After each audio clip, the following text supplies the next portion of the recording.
अंदर tension force किस तरह है उसकी बात अपन ने की। ठीक है, हमने ये देखा कि हमने एक सीलिंग से एक स्ट्रिंग के हेल्प से एक एम मास के ऑब्जेक्ट को लटका दिया। एक सीलिंग से एक स्ट्रिंग के हेल्प से एम मास के ऑब्जेक्ट को हमने लटका दिया। ठीक है, कोई दिक्कत वाली बात नहीं है। अब ये जो एम मास का ऑब्जेक्ट है, इस पे ग्रेविटी क्या लगाएगी? Force of gravitation in the downward direction. Gravity इस पे लगाएगी force of gravitation in the downward direction. mg force कहां लगेगा? इस पे ग्रेविटी के द्वारा डाउनवर्ड लगेगा। बिल्कुल सीधी सी बात है, कोई दिक्कत नहीं है सर, ये तो हमें पता ही है। ग्रेविटी के द्वारा इस पे जो फोर्स है कहां लगेगा? Vertically downward. सर ग्रेविटी के द्वारा जो फोर्स लगा जा रहा है, क्या वो इस धागे को नीचे खींच रहा है क्या? तो मैं बोलूंगा यस सर, बिल्कुल नीचे खींच रहा है। क्यों नीचे खींच रहा है? क्योंकि देखिए ग्रेविटी इसको नीचे खींच रही है, बदले में धागा इसको ऊपर रोक के रखेगा, तभी तो ये रेस्ट पे रहेगा। अगर ग्रेविटी का पुल ज्यादा हो गया तो ये तो नीचे चला जाएगा। अगर ग्रेविटी का पुल ज्यादा हो गया तो ये तो नीचे चला जाएगा। ऐसा पॉसिबल तो है ही नहीं, ऐसा पॉसिबल तो है ही नहीं भाई। हमारा ऑब्जेक्ट जो है, जो भी एम मास का ऑब्जेक्ट है, इस पे mg फोर्स लगा नीचे, टेंशन लगी ऊपर। mg फोर्स लगा नीचे, टेंशन लगी ऊपर। अब जब दोनों फोर्सेस इक्वल होंगे तभी तो ऑब्जेक्ट रेस्ट पे रहेगा। ये बात तो हम पहले भी कर चुके हैं, आज हम फिर से इस पे बात करते हैं। तो धागा हमेशा क्या करता है? धागा हमेशा खींचता है, धागा हमेशा खींचता है। Tension force in a string is always a pull type of force. Tension force in a string is always a pull type of force. खींचने वाला फोर्स है, टेंसाइल फोर्स है। टेंशन इसीलिए बोला जा रहा है। कैसा फोर्स है? It is a tensile force. दो तरीके के मैंने आपको फोर्स बताया, टेंसाइल और कंप्रेसिव। कंप्रेसिव ऑब्जेक्ट को कंप्रेस करने की कोशिश कर रहा है, उसके वॉल्यूम में डिक्रीज लाने की कोशिश कर रहा है, उसको कंप्रेसिव कहेंगे। टेंसाइल क्या हो गया? वॉल्यूम ये खींच के लंबा कर देना। ठीक है, खींच के ऐसे लंबा कर देना, that is tensile force. Tensile and compressive, कोई दिक्कत वाली बात इसमें नहीं है। तो tension force is always a pull force. आप बोलोगे सर हमेशा पुल है, तो क्या ये ऊपर जो सीलिंग है जहां से हमने इसको अटैच कर रखा है, क्या वहां पर भी ये टेंशन फोर्स ही लगा रहा है क्या? क्या वहां पर भी ये खींच ही रहा है क्या? मैं बोलूंगा बिल्कुल खींच रहा है। यहाँ पर भी देखो ऐसे टेंशन फोर्स नीचे की तरफ ही लग रहा है। ठीक है, ऐसे टेंशन फोर्स नीचे की तरफ ही लग रहा है, मतलब धागा ऊपर भी खींच रहा है और धागा नीचे जहां पर ब्लॉक से लगा हुआ है वहां पर भी खींच रहा है। So the tension force is always a pull force. धागा हमेशा खींचेगा, ये सेंटेंस याद रख लो दिमाग में, धागा हमेशा खींचता है। खत्म बात। अगर ये सेंटेंस याद है तो हमें कभी भी फोर्स की डायरेक्शन धागे में कितनी होगी पता लगाने में कभी दिक्कत नहीं आएगी, क्योंकि धागा हमेशा क्या करता है? खींचता है। खींचता है तो पुल करेगा, पुल करेगा तो ये लो टेंशन लगाएगा। बताइए सबको बात क्लियर है कि नहीं?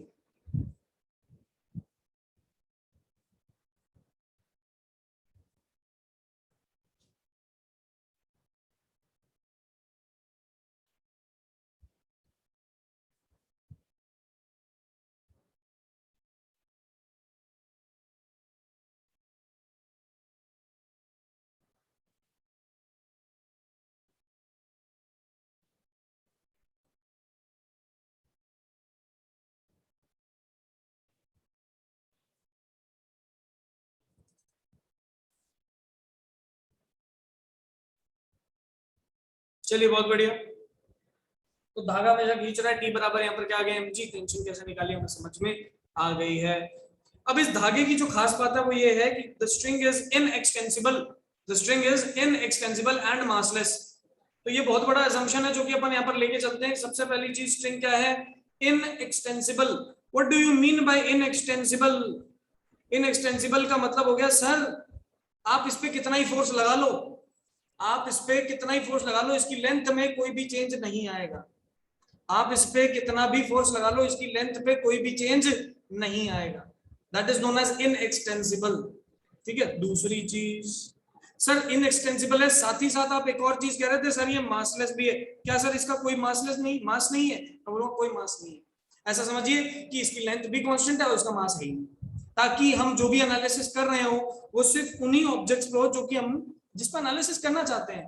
ठीक है, ऐसा नहीं है कि हम सभी को उठाएं और सभी पे एनालिसिस करना शुरू कर दें। हम ये भी देखें कि यार जो धागा है उसकी लेंथ बढ़ रही है, उसका मास भी आ रहा है ना, कुछ नहीं। मासलेस है, इनएक्सटेंसिबल है, इसके कारण पूरे धागे में टेंशन हमेशा सेम रहेगी। ठीक है, तो इसके कारण याद रखना है that the tension force developing that the tension force developing will be same in the whole string. पूरे के पूरे स्ट्रिंग में टेंशन फोर्स जो है वो हर जगह पे सेम रहेगा। क्यों? क्योंकि धागा जो है वो कैसा है, इनएक्सटेंसिबल, साथ ही साथ कैसा है, मासलेस है। इस एजम्पशन के कारण हमने ये चीज कही, इस एजम्पशन के कारण हमने ये चीज कही है। याद रखने वाली बात है, इंपॉर्टेंट बात है, कोई दिक्कत वाली बात नहीं है। चलते हैं आगे, चलते हैं आगे की तरफ।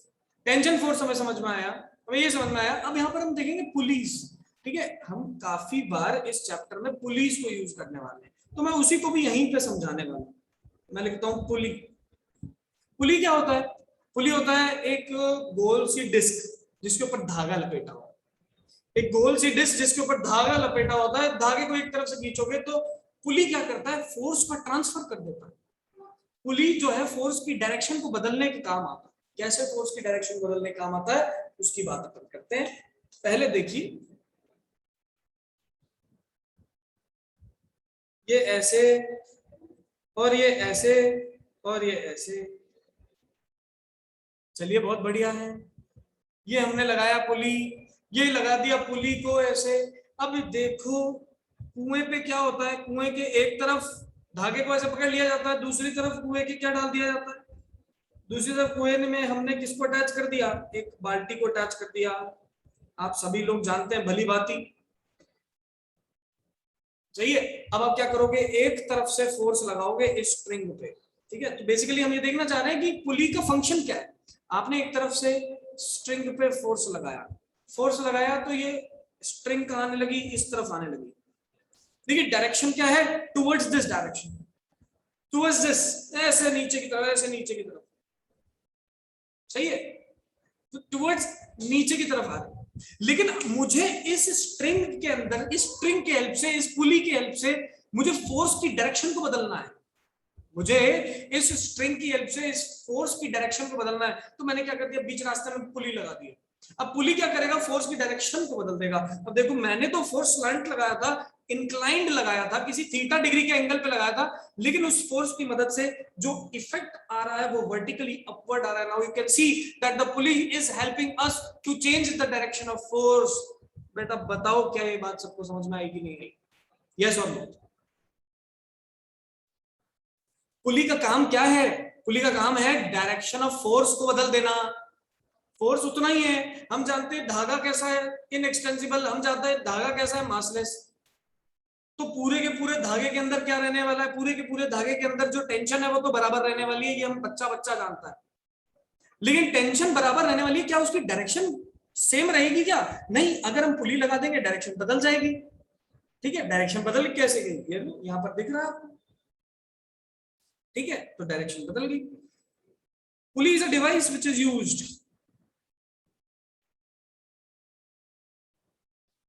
device which is used to change the direction of, which is used to change the direction of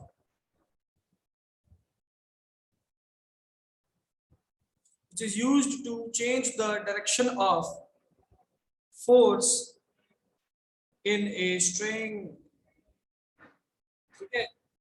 अब पुली के भी कुछ असम्पशंस हैं। पहली असम्पशन, सबसे पहला असम्पशन पुली का क्या है, फ्रिक्शनलेस है पुली।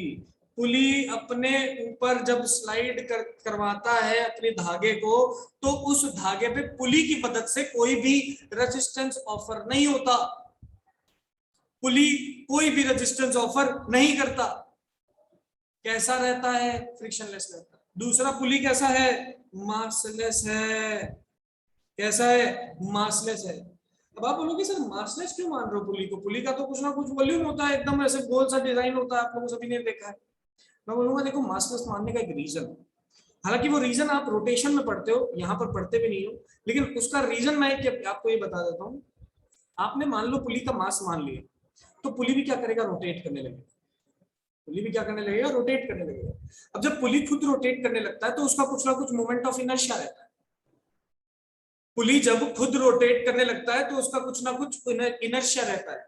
And due to that particular inertia दोनों तरफ जो टेंशन है, जो हम यहाँ पर धागे में सेम टेंशन मानते हुए चलते थे, टेंशन इधर टी, टेंशन नीचे की तरफ टी, हम जो दोनों तरफ टेंशन सेम मानते हुए चलते थे वो सेम नहीं है, वो सेम बिल्कुल नहीं है। एक तरफ टेंशन टी अलग, दूसरी तरफ टेंशन टी अलग। ऐसा क्यों होगा? ऐसा इसलिए होगा क्योंकि अगर पुली मासलेस नहीं हुआ तो यहाँ पर रोटेशनल इफेक्ट आना शुरू हो जाएगा। और रोटेशनल इफेक्ट जो है, ठीक है, रोटेशनल इफेक्ट आना शुरू हो जाएगा। जो रोटेशनल इफेक्ट है, उस रोटेशनल इफेक्ट के कारण हमें दोनों तरफ टेंशंस को अलग अलग मानना पड़ेगा because of the torque acting on it. हालांकि ये चीज लॉज ऑफ मोशन का पार्ट नहीं है, नहीं है, नहीं है। कहां पर पढ़ना है? रोटेशन में पढ़ना है। लेकिन अभी सिर्फ इतना ध्यान रखो कि सर अगर मुझे पुली के दोनों तरफ टेंशन को सेम मानना है, पूरे धागे में टेंशन को सेम मानना है, तो उसके लिए मुझे क्या करना पड़ेगा? उसके लिए मुझे पुली को मासलेस कंसीडर करना पड़ेगा। सीधी सिंपल सी बात। तो पहला assumption for pulley is frictionless. Second assumption for pulley is massless. Frictionless है, साथ ही साथ मासलेस है। खत्म बात। इसके अलावा कुछ सोचने वाली बात ही नहीं है। बताओ सबको ये बात क्लियर होती है कि नहीं? यस और नो? फटाफट 11th class students hand raise करके बताएंगे मुझे, क्या ये बात सबको चमकी कि नहीं? यस और no?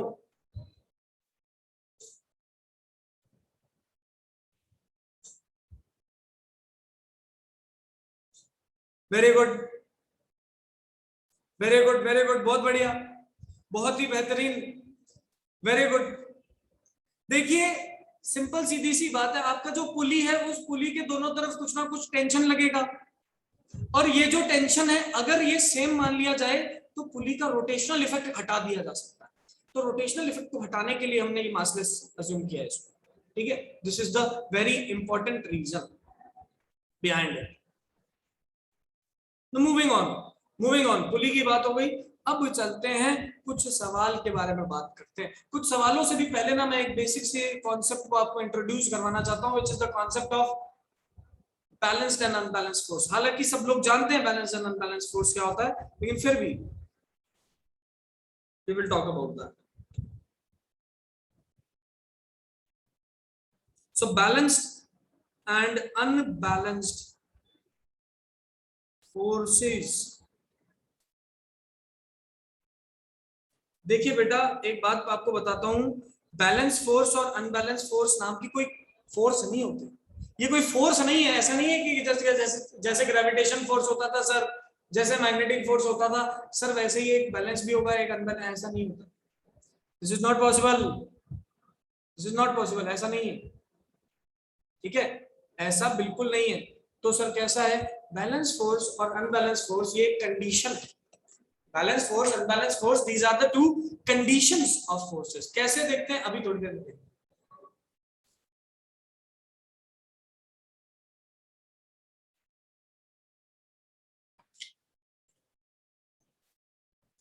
Balanced force and unbalanced force are the two conditions of forces. These are not forces. Let us say this is an object. Okay, this is an object of mass m. This is an object of mass m. We have applied some force F in the rightward direction, and again we have applied some force F towards the left direction. We have applied two different forces on it.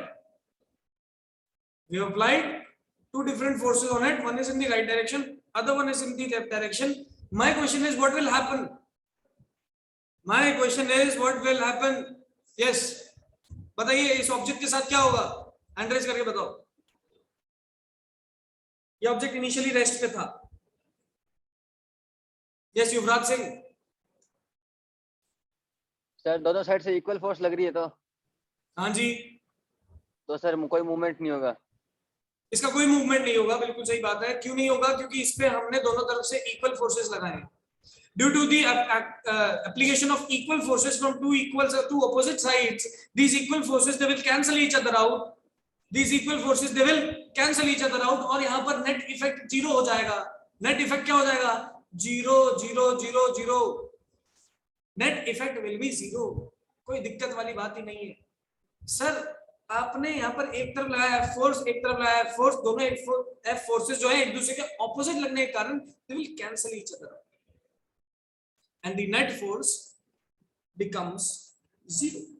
मैंने तुम्हें पहले भी बताया था, जब भी net force किसी भी ऑब्जेक्ट पे, किसी भी बॉडी पे 0 हो जाए तो that particular condition is known as equilibrium condition. That particular condition is known as equilibrium condition, and in equilibrium condition there will be no change in state of an object. There will be no change in state of object. Object के state में कोई भी change नहीं आएगा, खत्म बात। Whenever we are talking about net forces equal to 0 और equilibrium, equilibrium का मतलब क्या हो गया कि बॉडी पे लग रहे सारे फोर्सेस एक दूसरे को कैंसिल आउट करते हैं और बॉडी जिस स्टेट में है उसी स्टेट में रहेगी। सवाल उठता है सर क्या बॉडी अगर मोशन में है और आपने नेट फोर्स 0 कर दिया, क्या तब भी बॉडी पे कोई भी स्टेट चेंज नहीं होगा? मैं बोलूंगा नहीं होगा। अगर एक ऑब्जेक्ट है 5 मीटर पर सेकंड से चल रहा है आगे, तो 5 मीटर पर सेकंड से आगे चलता जाएगा, उसके अंदर कोई चेंज नहीं आएगा, उसके अंदर कोई भी चेंज नहीं आएगा। And this is known as the equilibrium condition. अब अनबैलेंस फोर्स की क्या कंडीशन होगी, तो ये लो, ये लगाया हमने ऑब्जेक्ट मास m, ये इस ऑब्जेक्ट पे हमने लगाया फोर्स F, इधर भी लगा दिया फोर्स 2F। एक तरफ 2F फोर्स है, एक तरफ F है। जिस तरफ फोर्स ज्यादा है उस तरफ ये चलने लग जाएगा, जिस तरफ फोर्स ज्यादा है उस तरफ ये चलने लग जाएगा, और जिस तरफ ये चलने लग गया और जिस तरफ ये चलने लग गया उस तरफ नेट फोर्स जो है वो कुछ ना कुछ एक्सेलरेशन प्रदान करेगा। यार खुद सोचो, 1D मोशन की बात करते हैं। आपका एक ऑब्जेक्ट था, रेस्ट पे था, वो जब चलने लगता है, ध्यान से सुनो, आपका एक ऑब्जेक्ट था जो रेस्ट पे था, वो जब चलने लगता है तो उसकी स्पीड में चेंज आया, उसकी वेलोसिटी में चेंज आया, दैट मींस बॉडी पे कुछ ना कुछ एक्सेलरेशन आया, दैट मींस बॉडी पे कुछ ना कुछ एक्सेलरेशन आया। The acceleration on that body is due to the net force which is acting on it. जो भी बॉडी पे एक्सेलरेशन आ रहा है that is due to the net force. जो भी बॉडी पे नेट फोर्स लग रहा है उसके कारण बॉडी पे एक्सेलरेशन आ रहा है, उसके कारण बॉडी पे क्या आ रहा है, एक्सेलरेशन आ रहा है। ठीक है, एंड हमेशा याद रखेंगे जब भी अनबैलेंस फोर्सेस हो तो जो नेट फोर्स है वो यहां पर क्या क्रिएट करेगा, एक्सेलरेशन क्रिएट करेगा। And this acceleration will change the state of object, this acceleration will change the state of object. ये ऑब्जेक्ट की स्टेट ही बदल देगा, और ये अगर ऑब्जेक्ट की स्टेट बदल देगा तो नेट फोर्स बराबर किसके हो जाएगा, मास इनटू एक्सेलरेशन के। तो जो न्यूटन का सेकंड लॉ है ना, जिसके अंदर फोर्स आपने पढ़ा, नेट फोर्स बराबर मास इनटू एक्सेलरेशन, ये जो फॉर्मूला होता है न्यूटन का सेकंड लॉ जो होता है, एप्लीकेबल किस पे, अनबैलेंस फोर्सेस पे। किस पे एप्लीकेबल है, अनबैलेंस फोर्सेस पे एप्लीकेबल है। बताइए बेटा सबको बात क्लियर है कि नहीं है?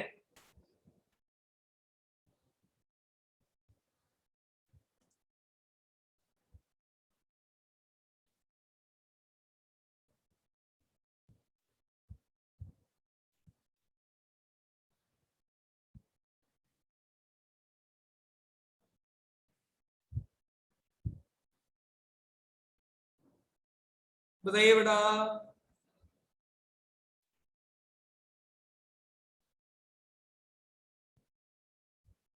सभी लोग बताएं हैंड रेज करके। 22 से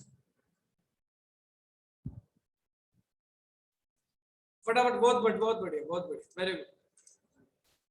चलिए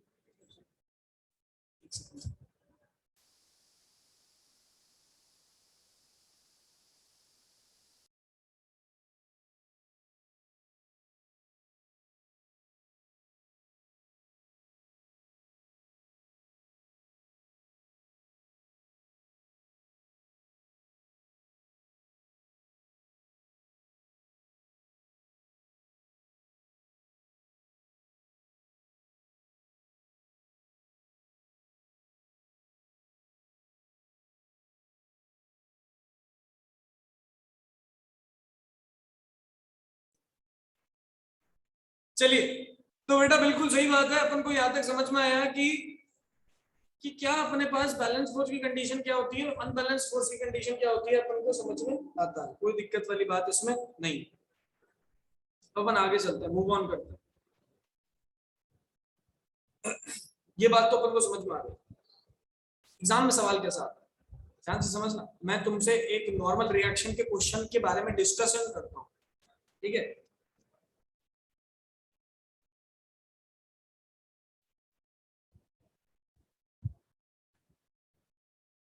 मास एम, मास एम, मास एम पे लगाया, ठीक है। मास एम हमारा ये ऑब्जेक्ट का है, इस पे मैंने इसके आगे क्या किया, एक और ऑब्जेक्ट रख दिया, इसके आगे क्या किया, एक और ऑब्जेक्ट रख दिया। तो ये लो मास m1 तो पहले का, तो दूसरे का मास m2 है। मैंने क्या किया, अब इस ऑब्जेक्ट पे फोर्स लगा, F फोर्स। जब मैं F फोर्स इस ऑब्जेक्ट पे लगाता हूँ, फर्स्ट ऑब्जेक्ट पे, जब मैंने फर्स्ट ऑब्जेक्ट पे F फोर्स लगाया, तो ये सेकंड ऑब्जेक्ट को आगे पुश करेगा, करेगा, बिल्कुल सही है। ये क्या करेगा, सेकंड ऑब्जेक्ट को आगे पुश करेगा, ठीक है। That means this first m1 mass will push the m2 mass in the forward direction, बदले में this m2 mass will push the m1 mass in the backward direction, and this is the normal force which is acting in between the two blocks. देखिए बेटा, मैंने आपको क्या बताया, normal एक reaction होता है कि नहीं, नॉर्मल फोर्स से क्या होता है, रिएक्शन होता है। हमने पीछे से m1 को F फोर्स से धकेला, तो m1 m2 को आगे धकेलेगा, बदले में m2 m1 को आगे पीछे धकेलेगा, तो दोनों एक दूसरे पे क्या लगा देंगे, फोर्सेस लगा देंगे। दोनों एक दूसरे पे क्या लगाएंगे, फोर्सेस लगाएंगे। m1 पे नीचे क्या लगेगा, तो m1 पे नीचे लगेगा ग्रेविटी का फोर्स m1g, m2 पे नीचे क्या लगेगा, ग्रेविटी का फोर्स, ये लो m2g, m2 पे धरती के द्वारा ऊपर लगेगा नॉर्मल, ये लो n2, और m1 पे धरती के द्वारा ऊपर लगेगा नॉर्मल विच इज m3। तो बेटा यहाँ पर 3 तो नॉर्मल लगे और 2 ग्रेविटेशन फोर्स नीचे लगे। बताओ बेटा, सारे फोर्सेस को पहचान पा रहे हो कि नहीं पा रहे हो, हैंड रेज करके बताओ। सबसे पहले तो 2 फोर्सेस ग्राउंड के द्वारा लगेंगे, सबसे पहले तो 2 फोर्सेस ग्राउंड के द्वारा लगेंगे, लग गए, कोई दिक्कत नहीं है सर। ग्राउंड के द्वारा लगे तो ये लो 2 नॉर्मल फोर्सेस ऊपर लग गए। सर जब m1 m2 को आगे धकेलेगा तो वो भी तो नॉर्मली फोर्स है, वो भी तो कांटेक्ट पे ही लग रहा है, वो भी तो कांटेक्ट पे ही तो लग रहा है। तो जो m1 m2 के बीच में जो नॉर्मल फोर्स है उसको भी हमने दिखाया। सर उसकी डायरेक्शन क्या परपेंडिकुलर टू द सरफेस है, आप देखो जो सरफेस ऑफ कांटेक्ट था वर्टिकल, उससे परपेंडिकुलर लग रहा है। बताइए सभी, सबको क्लियर हुआ कि नहीं हुआ ये दोनों?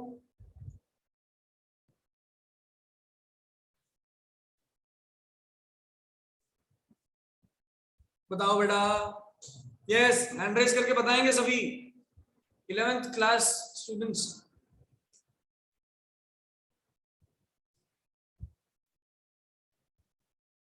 यस, रमशा, वंशिका, प्रकृति, प्राची, नमन,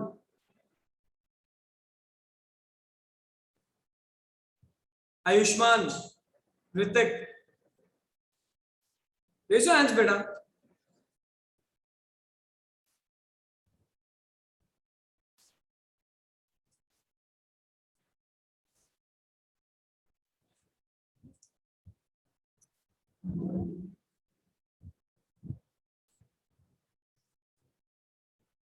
चलिए, बहुत बेहतरीन है, बहुत ही अच्छी बात है, बहुत ही अच्छी बात है, very good, very good, very good, very good. चलिए, ये तो बात हो गई इनके बीच में फोर्सेस। मैं आज आपको एक, कल से न्यूमेरिकल्स इसके शुरू हो जाएंगे। अभी मैं आपको एक छोटे से कॉन्सेप्ट के बारे में बताता हूँ which is known as free body diagram. इसके बारे में बताऊंगा, फ्री बॉडी डायग्राम के बारे में, F B and D, free body diagram. अरे एफबीडी क्या होता है?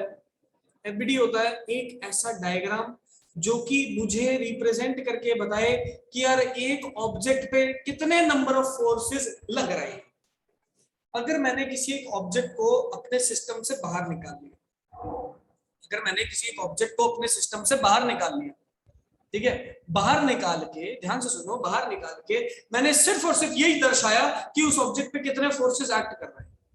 मैं सिर्फ यही दिखाना चाहता हूं कि उस ऑब्जेक्ट पे कितने फोर्सेस एक्ट कर रहे हैं, ठीक है। So that particular diagram which shows only the forces acting on the system या forces acting on the object, उस पर्टिकुलर डायग्राम को हम क्या कहेंगे? एफबीडी कहेंगे। क्या कहेंगे? FBD, free body diagram.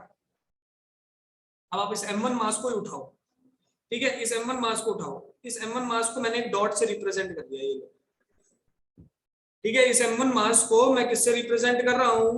Dot से रिप्रेजेंट कर रहा हूं। चलिए बढ़िया है। अब सर इस डॉट से रिप्रेजेंट कर रहे हो, इस डॉट पे नीचे की डायरेक्शन में कोई फोर्स लगेगा क्या? मैं बोलूंगा बिल्कुल लगेगा। कौन लगा रहा है? ग्रेविटी लगा रही है। ये लो नीचे M1G।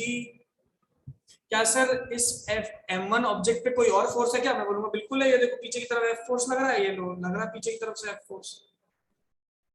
सर क्या कोई और फोर्स है? बिल्कुल है। ग्राउंड के द्वारा ऊपर नॉर्मल लग रहा है, ये लो ग्राउंड के द्वारा ऊपर नॉर्मल लग रहा है M3। सर क्या कोई और फोर्स है? बिल्कुल है। M2 के द्वारा N1 पीछे लग रहा है, तो ये लो M2 के द्वारा M1 पीछे लग रहा है, तो ये लो N1 पीछे लग। नाउ दिस पर्टिकुलर डायग्राम, इसको मैं लिख सकता हूं FBD ऑफ M1। मैंने ऐसा क्यों लिखा? क्योंकि ये डायग्राम मुझे क्या दिखा रहा है? पहली बात तो बात किसकी कर रहा है? M1 की कर रहा है। और M1 की बात करते समय इसने मेरे को क्या बताया? M1 की बात करते समय इसने मुझे ये बताया कि सर M1 पे 4 फोर्सेस लग रहे हैं, एक ग्रेविटी के द्वारा नीचे, एक external force F, 2 normal forces. So ऐसा डायग्राम जो हमें बताए कि एक पर्टिकुलर ऑब्जेक्ट पे कितने फोर्सेस लगते हैं, एक पर्टिकुलर ऑब्जेक्ट पे कितने फोर्सेस लगते हैं, एक अगर डायग्राम की मैं बात करूं तो उस डायग्राम को हम कहते हैं फ्री बॉडी डायग्राम। क्या कहते हैं? Free body diagram. So if anybody asks us, what do you mean by free body diagram? What will be your answer? Your answer will be, sir, free body diagram or FBD is that particular diagram which is showing the number of forces and its direction on any object. बताइए सबको ये बात clear है कि नहीं? Hand raise करके बताओ एक बार, फटाफट बताओ यार। रोहित सर खड़े साइड में देख रहे हैं, रोहित सर कह रहे हैं कोई नहीं बताएगा, तो बहुत गलत बात है। सिर्फ 9 बच्चे बता रहे हैं सर।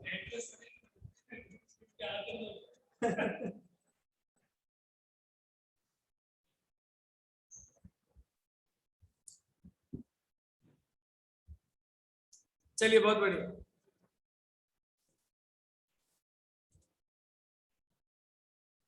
बहुत बढ़िया, बहुत बढ़िया।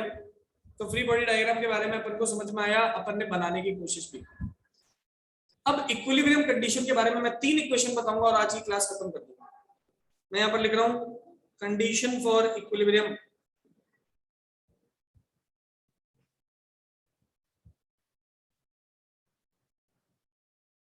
Condition for equilibrium. पहली बात तो इक्विलिब्रियम का मतलब होता है नेट फोर्स जीरो। तो मैं यहां पर एक चीज लिख रहा हूं, नेट फोर्स जीरो, ठीक है। Net force vector, force vector जो होता है fx i cap plus fy j cap plus fz k cap बराबर किसके? जीरो। इसको अगर इलेबोरेट किया जाए, ढंग से समझाया जाए, तो अपन को एक चीज क्लियर हो जाती है। अगर नेट पूरा फोर्स वेक्टर ही जीरो है तो fx की वैल्यू भी क्या होगी? जीरो। fy की वैल्यू भी क्या होगी? जीरो। और fz की वैल्यू भी क्या होगी? जीरो। इसका मतलब आप सभी फोर्सेस जो x डायरेक्शन में लग रहे हैं सबको ऐड कर दीजिए वेक्टोरिकली। ऑब्वियसली वेक्टर है तो डायरेक्टली ऐड नहीं करेंगे, वेक्टर फॉर्म में ऐड करेंगे, ठीक है। वेक्टर्स को सॉल्व करते हुए ऐड करते जाओ और उनका आंसर कितना आना चाहिए? आपके पास 0 आना चाहिए। सिमिलरली जो फोर्सेस y एक्सिस में, आप उनका भी समेशन करिए, आंसर 0 के बराबर पुट करिए। और सिमिलरली जो फोर्सेस z एक्सिस में, आप उनका भी समेशन करिए, आंसर 0 के बराबर पुट करिए। सर ऐसा क्यों? ऐसा इसलिए क्योंकि इक्विलिब्रियम में नेट फोर्स 0 होता है और फोर्स एक वेक्टर क्वांटिटी है, दैट मींस 3 डायमेंशंस में फोर्सेस लग रहे होंगे, ठीक है। अगर नेट फोर्स 0 है तो तीनों डायमेंशन के फोर्सेस क्या होने चाहिए? 0 होने चाहिए। ये इक्विलिब्रियम की कंडीशन होती है और इन कंडीशंस को यूज करके हम न्यूमेरिकल्स को सॉल्व करते हैं।